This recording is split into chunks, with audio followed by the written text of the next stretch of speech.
Now we got to go up with that. Yeah.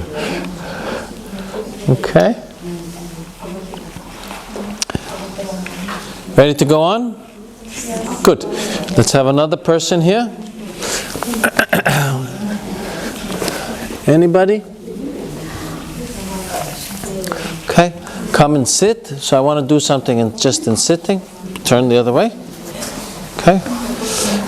Now that many of you felt some of the movement of the hip joint back, we'll go more into the pulling with the elbows. Put your legs straight.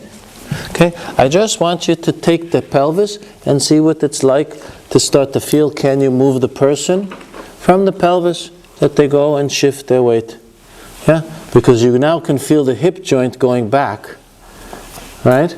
This is one of the things that we just did in the turning. I want you to see if you can have the person in sitting, and you just, how would you take them to pull the hip joint back while at the same time and organize it so they will turn and do this type of an organization. Yeah?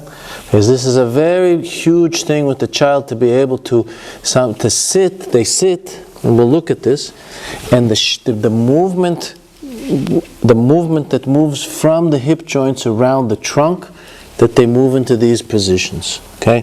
Now a child won't do this at this stage. They'll always be using their arms. The main reason that they're always using their arms, and we'll see this, is when the trunk comes up to this situation, they have enough strength in the back to keep them up from here to here. They are though so soft, everything related to the trunk going, she wants to get straight, but the children just will go forward because they don't have anything to stabilize them against these movements related to the legs because they've never been up. So the extensors of the legs, the movements related to are not stabilized, so the whole trunk just goes in all different directions over the pelvis. Okay? So this is a very important element to realize because the children, it's like they're falling all the time. That's why they're using their hands all around. Okay? Now, you'll see very early with the children in the sitting that the going backwards and the falling comes later. They usually will fall because anywhere that we go here, they can put their hands down. They put their hands down. They put their hands, if she's going to go forward, she doesn't do it. But the children will do things like that. Right? Because the trunk just goes, but they keep themselves, nothing to stabilize over.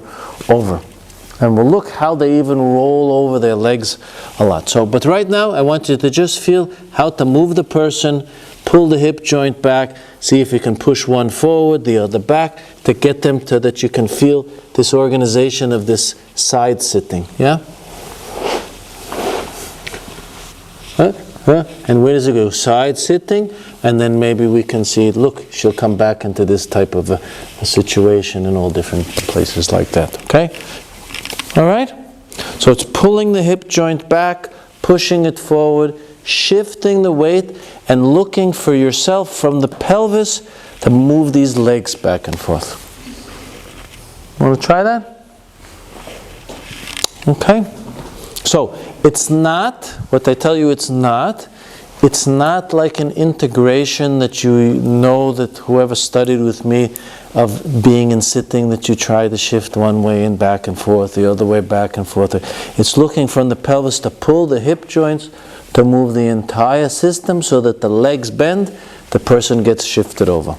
What they do with the arms, let them do it. If they feel you want to put your hands, okay? If you want to go more forward, go more forward. All right?